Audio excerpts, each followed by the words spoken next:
I froze in the hallway, my hand still clutching the doorknob. A man's laughter, unfamiliar and intimate, echoed from upstairs. My heart skipped a beat as I silently placed my laptop bag on the floor. This wasn't right. No one should be here with Elise. Not today. Not when she thought I was 200 miles away giving a software presentation. The wooden stairs creaked under my weight despite my careful steps.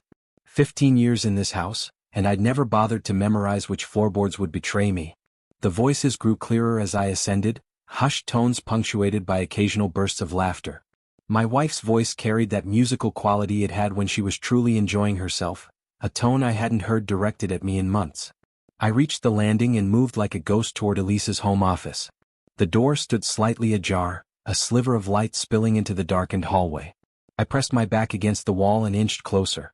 "Joseph will never suspect a thing," Elise said, her voice tinged with amusement. "The walking ATM is too busy coding to notice what's happening in his own home." A glass clinked against another. Were they toasting? In my house.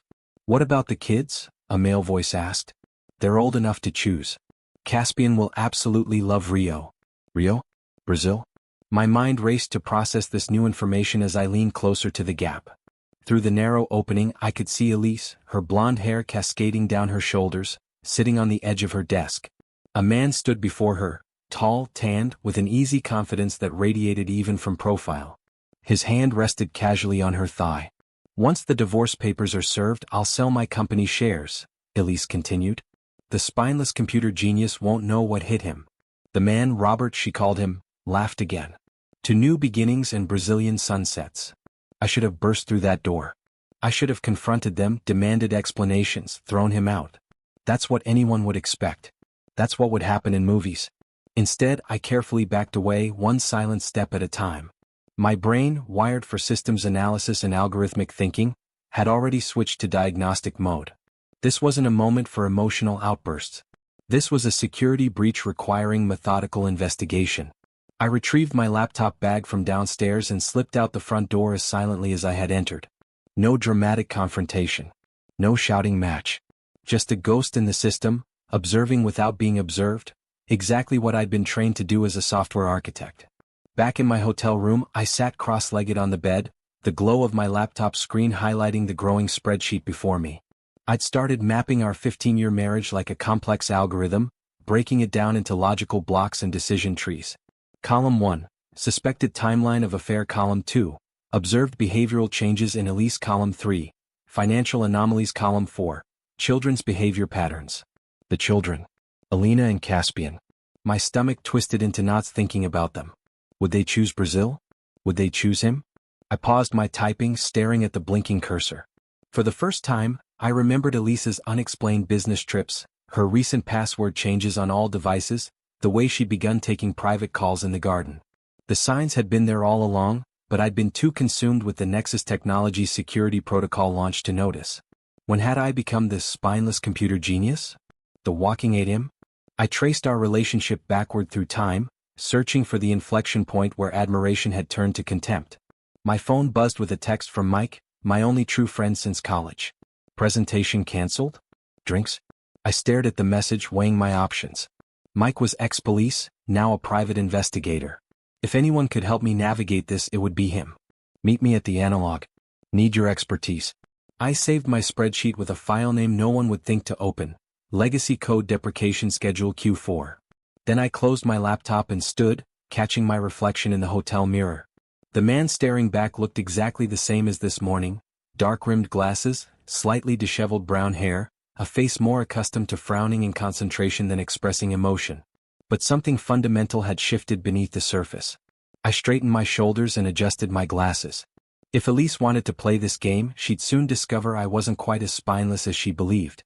In programming we have a saying, when facing a system failure, don't panic, analyze, adapt, and rewrite the code. And that's exactly what I intended to do. The analog was aptly named, a dimly lit bar where technology seemed out of place among the vintage pinball machines and weathered wooden booths. I spotted Mike hunched over a glass of bourbon at our usual corner table, his broad shoulders still carrying the posture of his police days despite 3 years in the private sector. "You look like hell," he said as I slid into the booth. "Thanks. Always count on you for honesty." I signaled the bartender for the same as Mike. So what happened with the presentation? Mike asked, but something in my expression made him lean forward. Or is this about something else? I took a deep breath and told him everything: the canceled presentation, the unexpected homecoming, the conversation I'd overheard. Mike listened without interruption, his ex-cop eyes scanning my face for details I might be hiding even from myself. "And you just walked away?" he finally asked. What was I supposed to do? Create a scene? Most men would. I shrugged. I'm not most men. And emotional outbursts don't solve logical problems. Mike chuckled without humor. Marriage isn't a logical problem, Joe. Everything is a logical problem if you break it down correctly. I pulled out my phone and showed him the spreadsheet I'd started. Jesus, you're analyzing your wife's affair like it's a software bug. Isn't it? A system functioning outside its expected parameters. Mike shook his head. You need evidence before you start throwing accusations around. Real evidence, not just what you overheard. That's why I called you. He sighed, running a hand through his salt and pepper hair. This isn't like those shows where private investigators hack into email accounts and plant bugs in bedrooms. That's illegal, and I don't do illegal. I don't need illegal. I need direction. My bourbon arrived and I took a long sip, feeling the burn travel down my throat.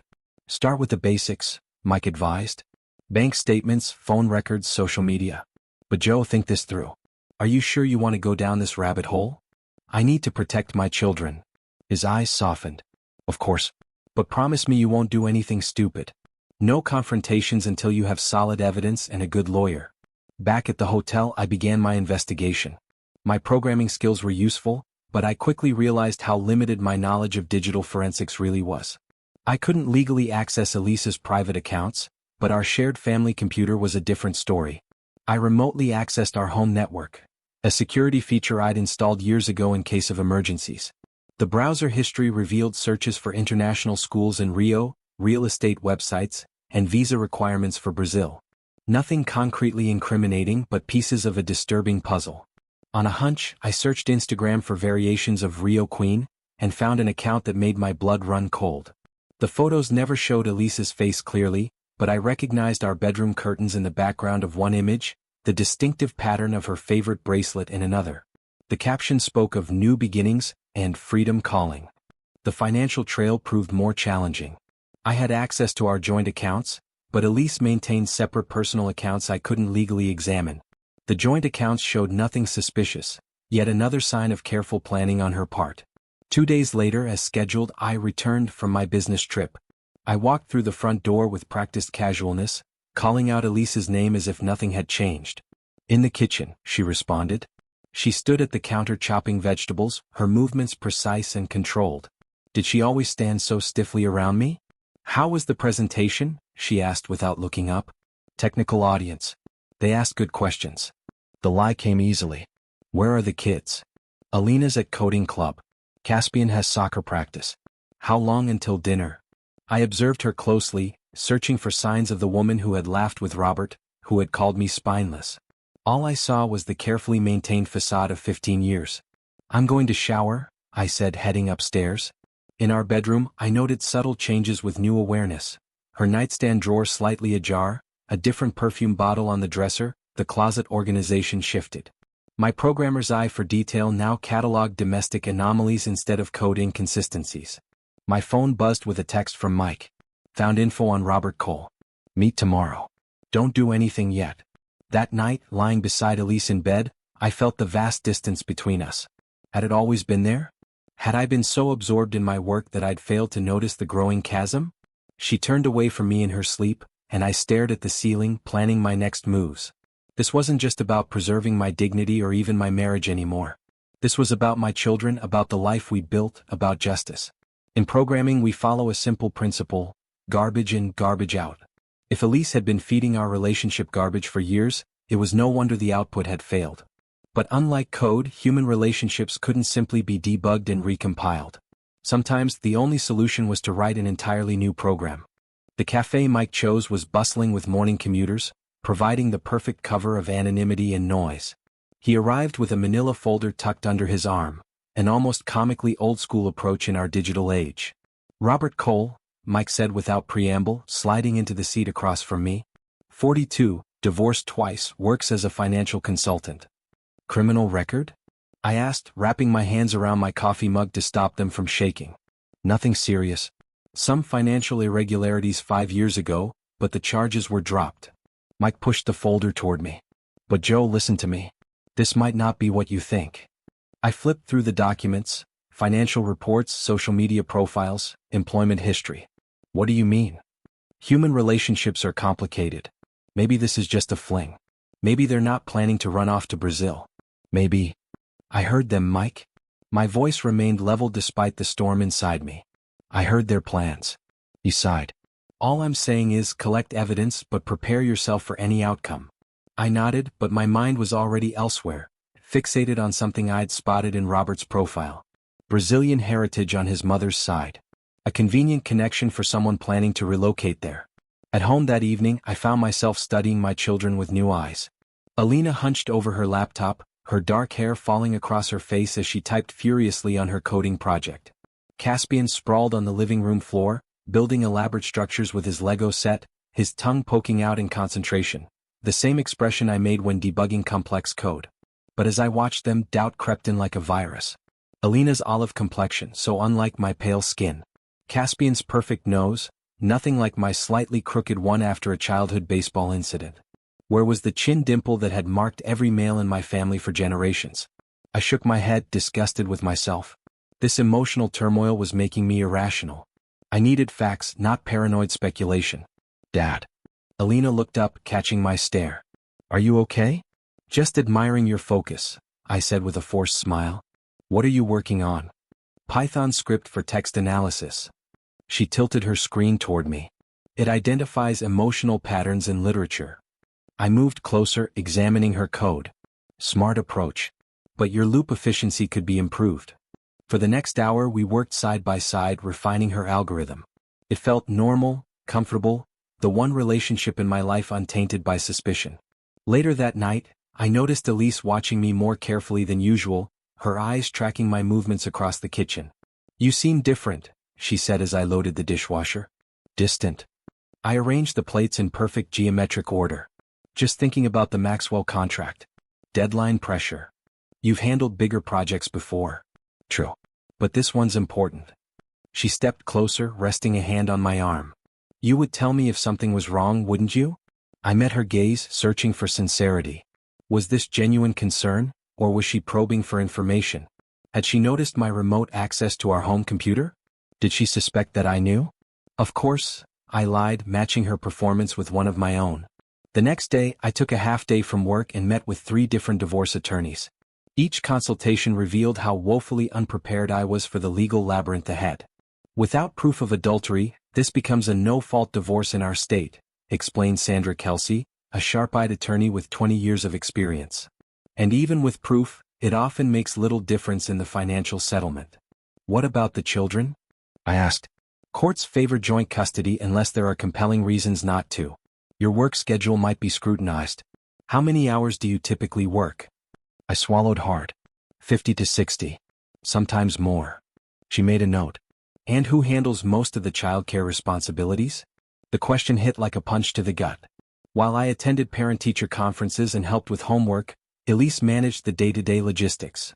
Doctor appointments, school activities, meal planning. We share duties, I said, knowing how hollow it sounded. Mr. Hayes, I need you to be completely honest with me if I'm going to help you.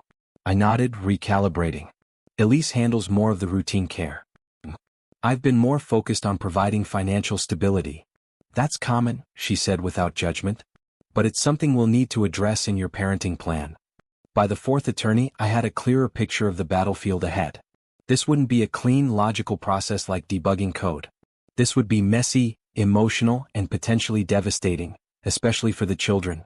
That night, I found Alina alone in the kitchen making a sandwich. Hey, Dad, she said, not looking up from her careful arrangement of ingredients. Want one? Sure. She worked in silence for a moment, then asked, Are you and Mom getting divorced? The question froze me. Why would you ask that? She shrugged with forced casualness. You're both acting weird. And I'm not stupid. I considered my options. Lie to protect her? Tell a partial truth? I opted for the latter. Your mother and I are going through some difficulties, I admitted. But nothing's decided yet. Alina nodded, passing me a perfectly constructed sandwich. I figured, just don't treat me like a child who can't handle the truth, okay? In that moment, looking at her serious expression, I realized my daughter had inherited more than just my analytical mind. She had my resilience too. Okay, I promised. No sugarcoating. Little did I know how much truth all of us would soon have to handle. The DNA testing clinic was sterile and impersonal, much like the decision I'd made to come here. After a sleepless night weighing moral and legal implications, I'd scheduled a consultation, not yet committed to testing but desperate for information. Dr. Winters, a geneticist with kind eyes that had probably witnessed countless family dramas, sat across from me in her office. "Mr. Hayes, I want to be very clear about something," she said, folding her hands on her desk. "Tests conducted without consent are inadmissible in court. More importantly, they create ethical issues I'm sure you'd rather avoid." I nodded, turning my coffee cup in circles. "I understand. But hypothetically, if the test showed the children aren't biologically mine, what then legally? That's a question for a family attorney, but I can tell you this much. Biology isn't everything in the eyes of the law. If you've acted as their father, provided for them, raised them, you have parental rights regardless of DNA. There's a term for that, isn't there? Presumption of paternity, she confirmed. When a child is born during a marriage, the husband is legally presumed to be the father. Challenging that years later is complicated, especially if you've been actively parenting. I thanked her and left without scheduling any tests. This wasn't a decision to make impulsively. If I went this route, it would be through official channels with court approval. The truth, whatever it was, needed to be legally actionable. That evening, I drove to pick up Alina from her coding competition. She slid into the passenger seat, her expression unreadable. "How did it go?" I asked, pulling away from the school. "Second place." She shrugged. "My algorithm was more elegant, but Tyler's was faster. Sometimes efficiency trumps elegance," says the man who once spent 3 days optimizing code that already worked perfectly. I smiled, recognizing my own perfectionism reflected back at me. We drove in comfortable silence until she suddenly asked, "Dad, are you investigating Mom?" The question nearly caused me to swerve. "What makes you ask that?" She kept her eyes fixed on the road ahead. "You've been different. Watchful. And I saw the attorney's business card in your wallet when you asked me to grab your credit card for the pizza last night." I gripped the steering wheel tighter. "Alina. It's okay. I already know about Robert." This time I did pull over, guiding the car to the shoulder of the road. "What do you mean, you know?" She finally turned to look at me, her expression far too mature for her 14 years. "Mom once forgot to log out of Instagram on my tablet. I saw their messages." A deep breath. "I didn't know how to tell you." The revelation hit me like a physical blow. My daughter had been carrying this burden alone, protecting me while I'd been trying to protect her. "I'm so sorry," I said, feeling utterly inadequate. "Are you going to divorce her?" Alina's voice was steady, but her fingers twisted anxiously in her lap. "I don't know yet. There's a lot to consider. Like whether Caspian and I are really yours?" My blood ran cold. "How?" "I overheard you on the phone with that DNA place." Her eyes, so much like mine despite my growing doubts, filled with tears. "It doesn't matter what some stupid test says. You're my dad." I reached across the console and pulled her into an awkward hug. "Yes, always. No matter what." That night I made 2 important calls. The first was to a family therapist, Dr. Lydia Chin, recommended by Mike's sister. We scheduled an initial consultation for the following week. The children would need professional support navigating whatever lay ahead. The second call was to my attorney, informing her of my decision to pursue official DNA testing through legal channels. No more shadows and secrets. Whatever the truth, I would face it directly. When I returned home, I found Caspian in the backyard, attempting to construct a homemade rocket from a plastic bottle and cardboard fins. "Want to help?" he asked, his face lighting up as I approached. I spent the next hour helping him refine his design, explaining basic principles of aerodynamics and pressure. His enthusiasm was infectious, his mind quick to grasp concepts. In these moments, biology seemed utterly irrelevant. From the kitchen window, I caught Elise watching us, her expression unreadable. Had she noticed the subtle shift in my behavior? Did she suspect I was assembling evidence, consulting attorneys, preparing for the battle ahead? Later, as I tucked Caspian into bed, he asked the question that had been hanging in the air between us for days. "Dad, are you and Mom fighting?" I sat on the edge of his bed, choosing my words carefully. "We're having some grown-up problems right now. But nothing about that changes how much we both love you. Is it because you work too much? The innocent question struck deeper than he could know. That might be part of it, I admitted. You should make her a robot that does the dishes, he suggested sleepily. That would make her happy. I smiled and kissed his forehead. I'll consider that. Walking to our bedroom, I steeled myself for another night of practiced normalcy beside the woman who was planning to dismantle our family. Each day was another move in our unacknowledged chess game. Each of us positioning pieces, anticipating the other's strategy, waiting for the right moment to strike. But in chess, the most powerful piece is the queen. And I was beginning to wonder if I'd underestimated just how far Elise would go to win. The Nexus Technologies conference room erupted in applause as I concluded my presentation. Our security protocol had just secured a $50 million contract with Medicore, one of the largest healthcare providers in the country. My team members exchanged high fives and congratulatory pats on the back. Champagne in the break room in 15, announced Clara, our VP of Operations. Joseph, you've outdone yourself. I smiled and nodded, gathering my materials. My phone buzzed in my pocket, a text from Mike. She's making her move. Home now. The celebration faded to background noise as I quickly packed my laptop. Sorry, family emergency, I mumbled to Clara. Save me a glass. The drive home took 23 minutes. I counted every one of them, using the time to rehearse possible scenarios, to prepare my responses.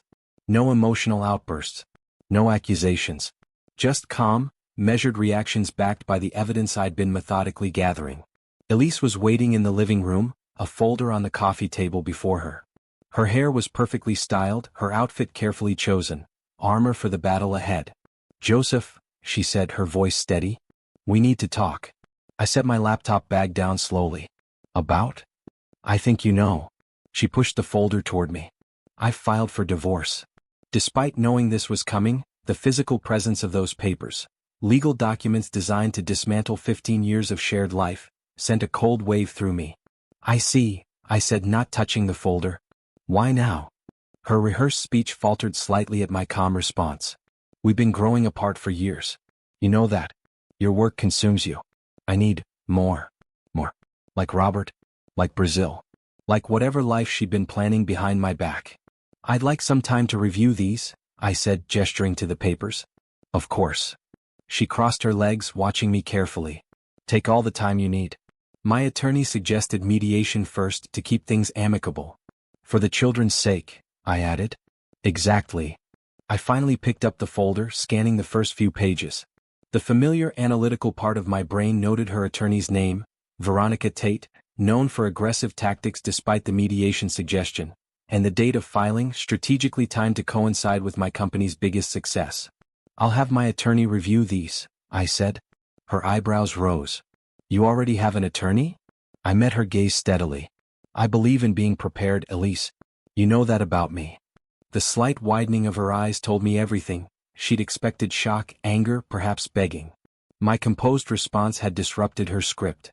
The next morning, I met with Cameron Wilson, the attorney I'd selected after my initial consultations. His office projected quiet competence. Modern but not flashy, impressive but not intimidating. These are standard divorce filings, he said, reviewing Elise's papers. But there are some concerning elements in the financial declarations. She significantly undervalued the marital assets. I anticipated that. I passed him a flash drive. Complete financial records going back 5 years. Every account, investment, and property. Cameron's eyebrows rose as he plugged in the drive. Most clients aren't this organized. Most clients aren't programmers. What's our timeline looking like? Divorce proceedings typically take 6 months to 2 years, depending on the complexity and level of cooperation. He leaned back in his chair. Given what you've told me about your wife's plans and these financial discrepancies, I'd prepare for the longer timeline. I nodded, mentally adjusting my strategy. And the children? That's where we focus first. I suggest documenting all your parental involvement, school events, doctor appointments, daily activities. Start keeping a journal of your interactions with them. For the next week, I became even more meticulous about my parenting. I attended Caspian's soccer practice, helped Alina troubleshoot her latest coding project, and prepared dinner 3 nights in a row, all while maintaining detailed records. I also scheduled an appointment with a forensic financial auditor, providing access to all our accounts. If Elise was hiding assets, we would find them. The children sensed the tension, though we'd agreed not to tell them until the initial legal proceedings were underway. Caspian became clingy, while Alina grew even more observant, watching our interactions with laser focus.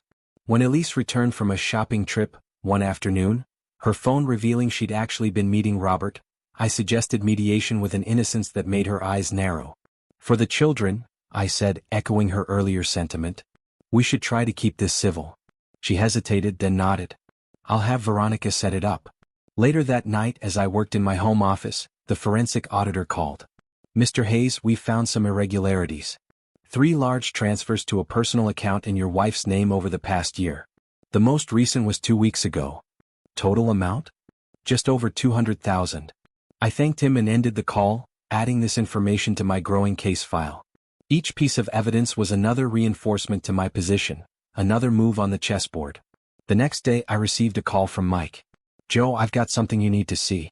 Photos, messages, and something else. Your friend Robert has had contact with Brazilian authorities.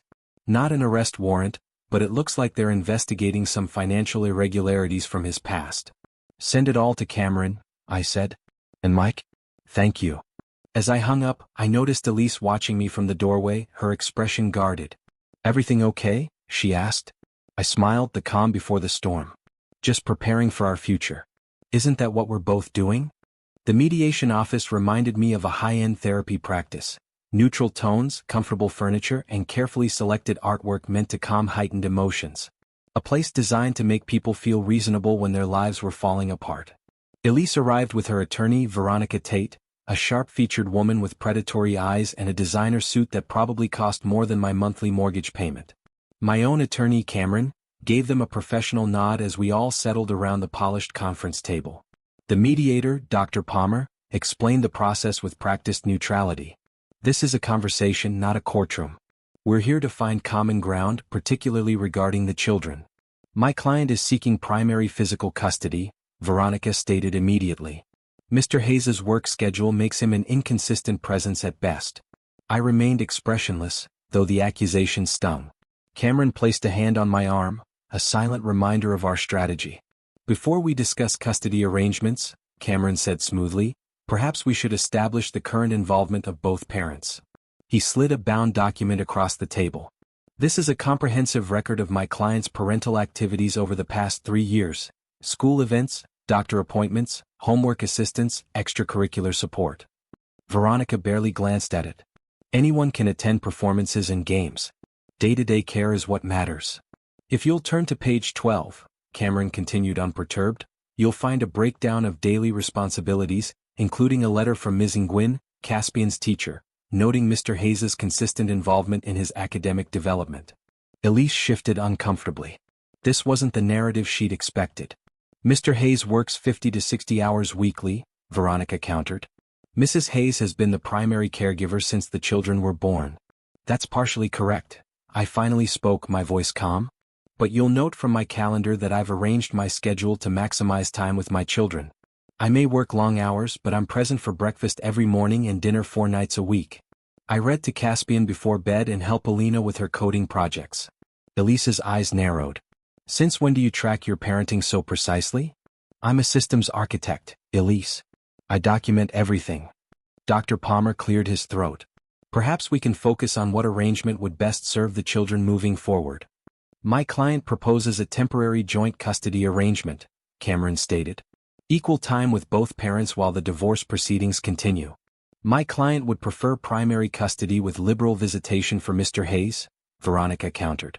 And what would the children prefer? Dr. Palmer asked. They should remain in their home with me, Elise said firmly. Joseph can visit on weekends. Weekends?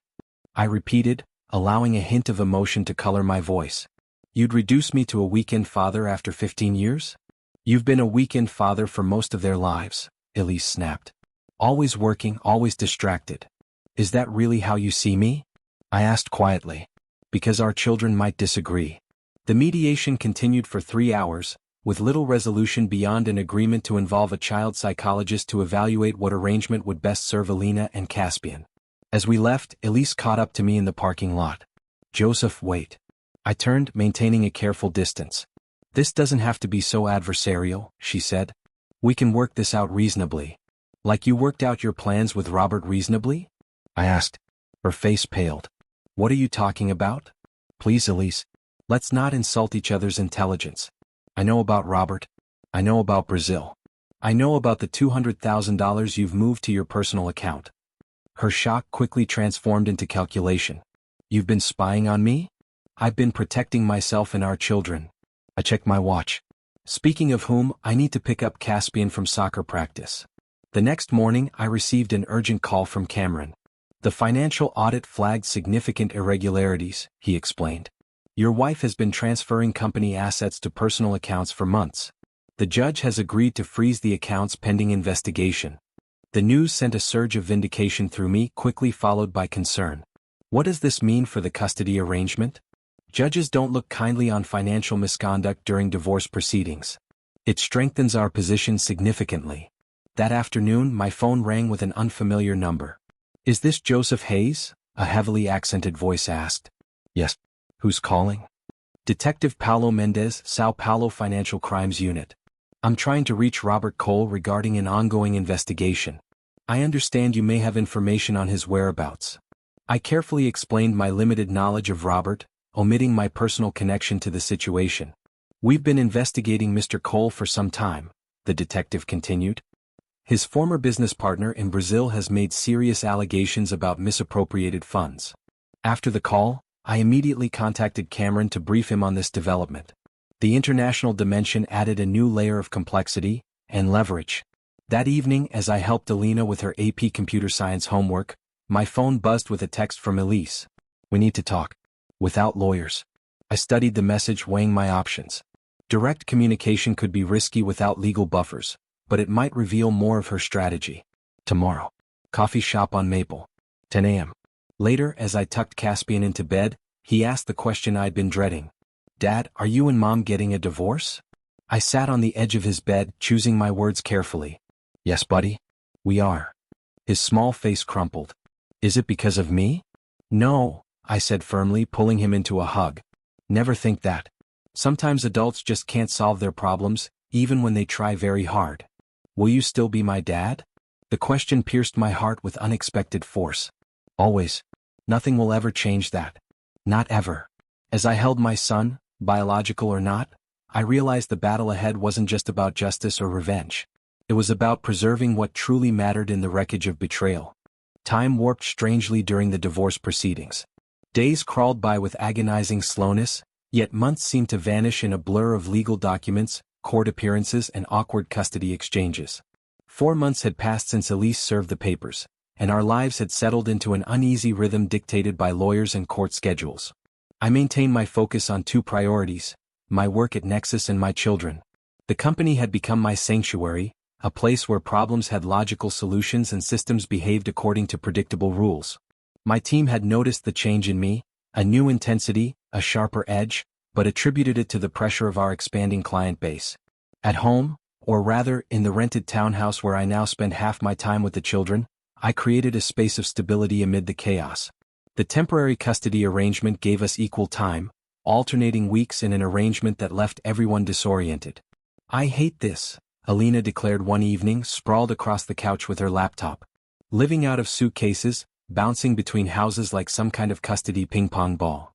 I know it's not ideal, I acknowledged, setting a mug of hot chocolate beside her. But it's temporary. How temporary? She challenged. Your lawyer friend said this could take years. I sat beside her, choosing my words carefully. Some parts will be resolved sooner than others. The custody arrangement should be settled in the next few months. And then what? Mom gets us on weekends? You get us on weekends? We get chopped in half like Solomon's baby? Despite everything, I smiled at her reference. No king is going to suggest cutting you in half. And no one gets you, you're not property. But there will be a more permanent arrangement. She closed her laptop, fixing me with a serious stare. I want to stay with you. My heart squeezed. I want that too. But there's a lot to consider. Like the DNA tests? She asked quietly. The question shouldn't have surprised me. Alina missed nothing, but it still caught me off guard. The court-ordered paternity tests had been completed 2 weeks earlier, the results stored in a sealed envelope with my attorney pending a private hearing. Yes, I admitted. That's part of it. I don't care what they say, she stated firmly. You're my dad. Later that week, I sat in Cameron's office as he opened the sealed envelope containing the test results. The moment felt surreal. Scientific data that could redefine my entire family identity reduced to percentages on a clinical report. I'm sorry, Joseph, Cameron said, his expression grave as he passed me the papers. Both children show 0% probability of paternity. Though I'd suspected this, had even prepared myself for it, seeing the scientific confirmation sent a coldness through me that had nothing to do with the office's aggressive air conditioning. Neither child was biologically mine. 15 years of fatherhood, built on a foundation of lies. This doesn't change your legal standing, Cameron reminded me. You've established paternity through years of involvement in their lives. But it does give us additional leverage regarding Elise's character and honesty. I nodded mechanically, my mind racing ahead to the next challenge, telling the children. Dr. Chin, the family therapist, had been working with us for months in preparation for this moment. We arranged a series of sessions, first with me alone, then with each child individually, and finally as a family. Caspian took the news hardest, his 10-year-old mind struggling to reconcile biological facts with emotional reality. So you're not really my dad? He asked, tears streaming down his face during our family session.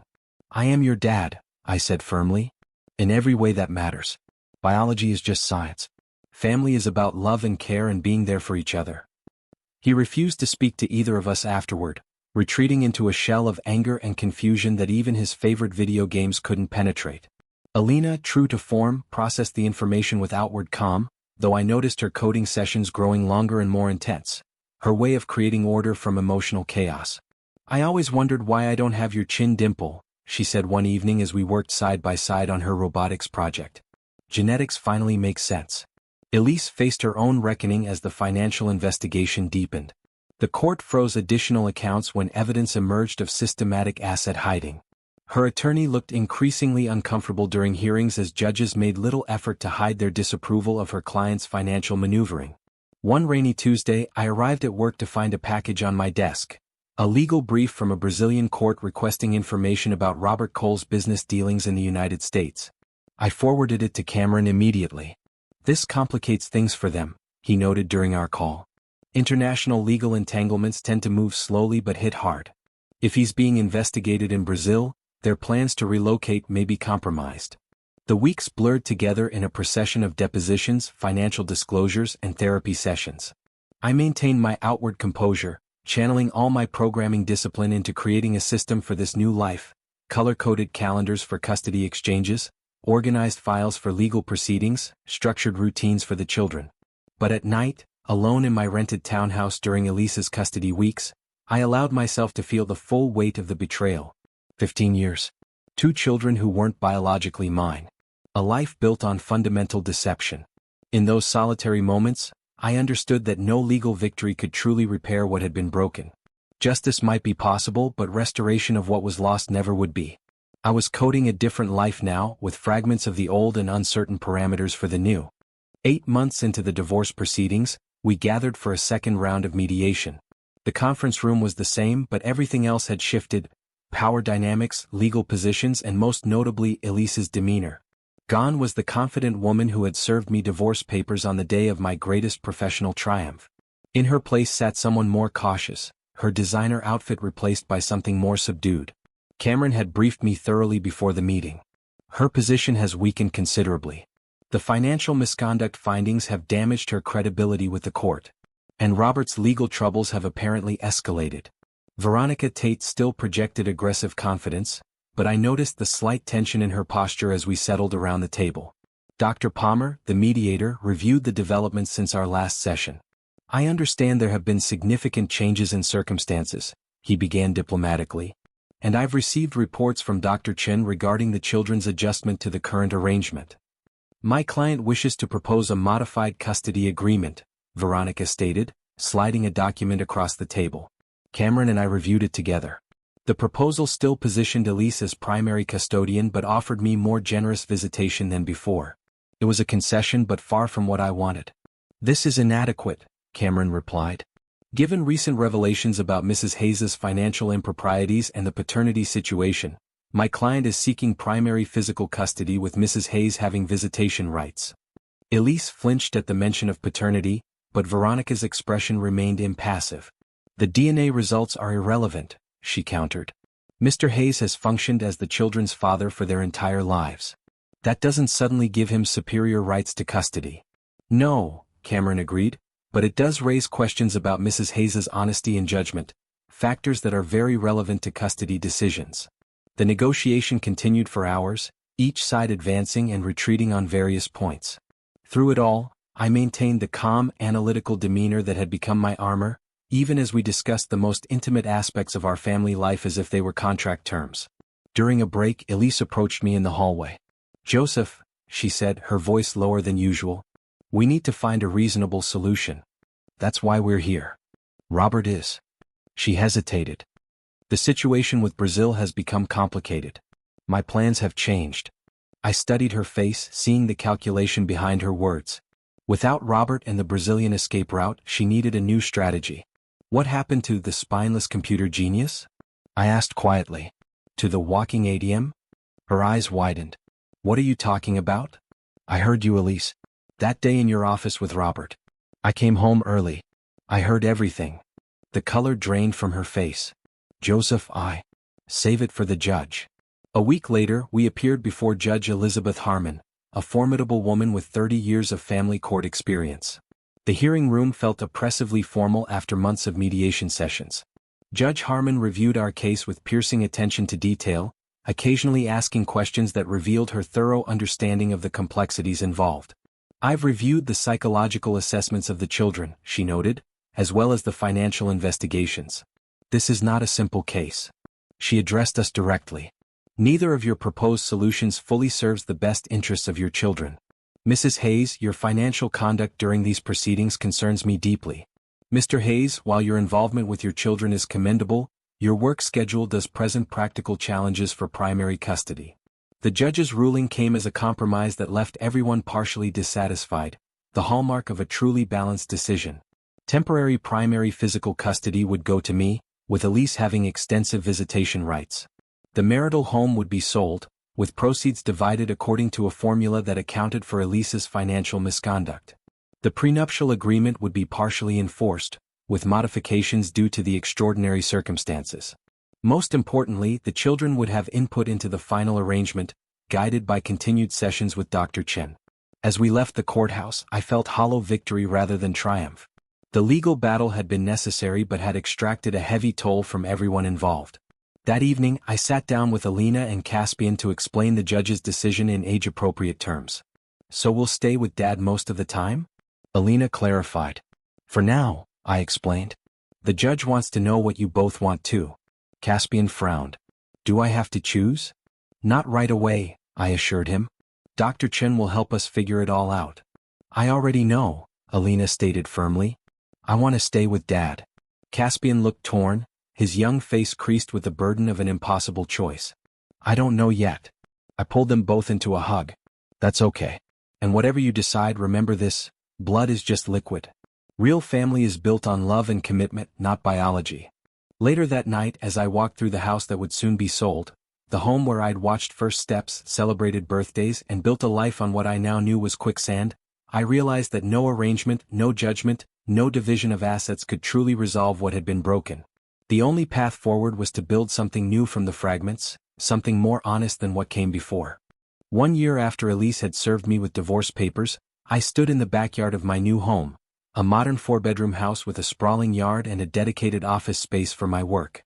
The settlement had finally been completed, the documents signed, the assets divided. The legal system had rendered its judgment on our failed marriage, but the emotional verdicts were still being delivered daily. Caspian raced across the lawn, chasing our newest family member, a golden retriever puppy named Turing. The dog's boundless energy matched my son's, both of them finding joy in the simple pleasure of movement and play. From the kitchen window, I could see Alina programming at the breakfast counter, her focus absolute. Some things hadn't changed. Elise now lived in a smaller house across town, her financial position significantly diminished after the divorce settlement. Her relationship with Robert had collapsed under the weight of his legal troubles. Though he had avoided prison, the substantial fines and legal restrictions had made him unable to leave the country, and apparently less appealing as a partner.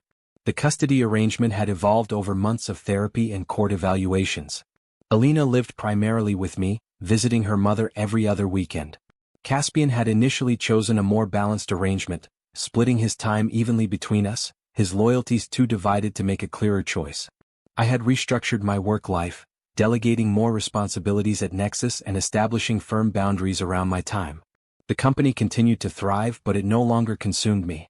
The betrayal had taught me a painful lesson about priorities, one I was determined not to forget. "Dad," Caspian called, breathless from running. Turing found something. I walked over to investigate, finding the puppy proudly presenting a dirt-covered tennis ball as if it were buried treasure. "Excellent hunting skills," I praised, ruffling both sets of golden hair, the boys and the dogs. Caspian's smile still held traces of the confusion and hurt that had marked the past year, but those moments were becoming less frequent. Dr. Chin had warned me that children of divorce experience grief cycles that can last years, and Caspian's additional struggle with the paternity revelation had complicated his healing process. "Can we invite Mom to my science fair next week?" he asked suddenly, his expression guarded. "Of course," I replied without hesitation. "She'd love to see your project." These moments of navigating co-parenting still required careful thought, like debugging particularly sensitive code. One wrong variable could crash the entire system. Later that evening, as I helped Alina troubleshoot a particularly stubborn algorithm for her robotics competition, my phone buzzed with a text from Serafina Grant, a technology journalist who had interviewed me about Nexus's security innovations 3 months earlier. "Just finished your company profile for Tech Horizon. Would love your feedback before publication. Coffee tomorrow?" I hesitated before responding. Serafina was brilliant, engaging, and unmistakably interested in more than my professional insights. Our previous meetings had veered from technical discussions into more personal territory, and I'd found myself enjoying her company in a way that had nothing to do with technology. "Sounds great. Usual place at 10? After sending the message, I caught Alina watching me with a knowing expression. "What?" I asked. "Nothing," she said with a slight smile. "Just noticing your expression when you got that text. Is it Ms. Grant again?" "It's professional," I insisted. "Sure, Dad. Whatever you say." I returned to her code, but my thoughts kept drifting to tomorrow's meeting. Was I ready to consider dating again? The divorce was final, but the emotional aftermath still felt raw in many ways. That night, after the children were asleep, I sat on the back deck with my laptop, reviewing Nexus's quarterly projections. The work was important but no longer all-consuming. I'd learned to close the computer at reasonable hours, to be present for dinner conversations, to prioritize science fair projects over security protocols. My phone rang, Elise's number. These calls had become less fraught over time, usually focused on practical matters of co-parenting. "Joseph," she began, her voice tentative. "Caspian mentioned inviting me to his science fair." "Yes, next Thursday at 7. I think it would be good for him to have us both there." Pause. "I agree. Thank you." Another pause. "How is he doing with everything?" "Better. The therapy is helping. Turing is helping too." "The dog was a good idea," she admitted. "I was wrong about that." These small acknowledgments had begun to pepper our conversations. Tiny admissions of mistakes and misjudgments that fell far short of the apology I once thought I needed. After we hung up, I looked out at the moonlit yard, reflecting on how much had changed. The revenge I'd initially sought had transformed into something else entirely, not forgiveness exactly but a complex form of moving forward. Alina had recently asked me if I hated Elise. The question had given me pause. "No," I'd finally answered. "Hate requires too much energy. I'm investing that energy elsewhere now." As I closed my laptop and prepared to turn in for the night, I realized that statement contained more truth than I'd initially recognized. The code of justice I'd sought wasn't found in punishment or vindication, but in rebuilding, line by careful line, a life of integrity for myself and my children. 3 years had passed since I'd walked into my house and overheard the conversation that shattered my world. In that time, the jagged pieces had been rearranged into something different, not whole in the same way but solid and, in many ways, stronger. Today, friends and family gathered in the garden of my home to celebrate a new beginning. Serafina and I had decided on a small wedding ceremony, just 30 guests, with Alina as my best woman, and Turing as an unofficial ring bearer, a task he performed with unexpected dignity for a dog whose usual hobby was destroying garden furniture. "You look suspiciously happy for a guy getting married again," Mike commented as he adjusted my tie. My old friend had remained a constant through the turbulence of the past years, offering both professional assistance and personal support. Maybe I've learned from my mistakes, I replied. Nah, he grinned, you've just upgraded your programming. There was some truth to his joke. The betrayal had forced me to re-examine everything about my approach to relationships. With Serafina, I'd built something fundamentally different. A partnership based on mutual respect and radical honesty, both of us carrying lessons from past failures. Across the garden, I spotted Elise chatting with Serafina's mother. Their interaction appeared cordial, free from the tension that might have been expected. The journey to this functional co-parenting relationship had been arduous, with setbacks and breakthroughs and long periods of uncomfortable stasis. But we'd persevered for the children, finding a new equilibrium that allowed all of us to move forward. Elise had found stability too, a new position at a marketing firm and a relationship with Daniel, a quiet architect whose steady demeanor seemed well suited to her more subdued personality. The aggressive ambition that had once defined her had mellowed, perhaps tempered by consequences or simply by time. Nexus Technologies had continued its upward trajectory, though my role had evolved. I delegated more operational responsibility to talented team members, maintaining oversight of strategic direction while preserving time for family priorities. The company now pioneered secure communication systems that protected privacy, an ironic evolution considering how thoroughly my own privacy had once been violated. Dad. Caspian appeared at my side, adjusting his boutonniere nervously. At 13 he stood nearly at my shoulder, his lanky frame caught in that awkward phase between childhood and adolescence. Is it time yet? Almost, I assured him. Nervous about your reading? He nodded, tugging at his collar. What if I mess up? Then we'll all still be just as happy. I squeezed his shoulder. Perfect days don't need perfect performances. Our relationship had finally stabilized after years of emotional turbulence. The moment he'd started calling me Dad, again consistently had felt like a turning point, an acknowledgement that our connection transcended biology. The ceremony was brief but meaningful, Serafina radiant in a simple ivory dress, her vows practical and heartfelt. We'd opted for honesty over sentimentality, acknowledging the complexities we both brought to this union rather than pretending to fairy-tale perfection. Alina handed over the rings with characteristic efficiency, her expression softening as she watched us exchange them. At 17 she'd grown into a remarkable young woman, brilliant, perceptive and surprisingly wise. Her coding talents had blossomed into a university scholarship, and she'd recently reconciled with Elise after years of strained interactions. During the reception, I found a quiet moment with both children under the shade of the old oak tree. So, I began awkwardly, how are you both feeling about all this? Alina rolled her eyes. Dad, we've only been talking about this for like a year. Serafina's great. We're good. What she said, Caspian agreed, though he added more hesitantly, it's just weird sometimes, having so many parents. 4 is a lot, I acknowledged. But maybe it just means more people who care about you. As the celebration continued around us, I noticed Serafina in deep conversation with one of my developers. Her genuine interest in technology had been one of the many qualities that had drawn me to her, that and her straightforward approach to life's complications. She caught my eye across the garden and smiled, a private moment in the midst of public celebration. 3 months pregnant, she had yet to show, and we decided to wait until after the honeymoon to share the news with the children. Later that evening, as guests began to depart, I found myself alone on the terrace with my laptop, finalizing some notes for the book I'd agreed to write. What had begun as a technical guide to digital security had evolved into something more personal, an exploration of resilience in both systems and people. Turing flopped beside me with a contented sigh as I typed the preface. Sometimes the most complex codes must be written not for computers, but to protect our hearts, and to learn how to open them again after betrayal. The children's laughter drifted from the garden where they played an impromptu game of tag with their school friends. Serafina's voice carried from the kitchen as she thanked the caterers. The ordinary sounds of a life I couldn't have imagined 3 years ago. Not a perfect life. Not the one I'd planned. But somehow, against all probability, a good one, built line by deliberate line from the wreckage of what came before.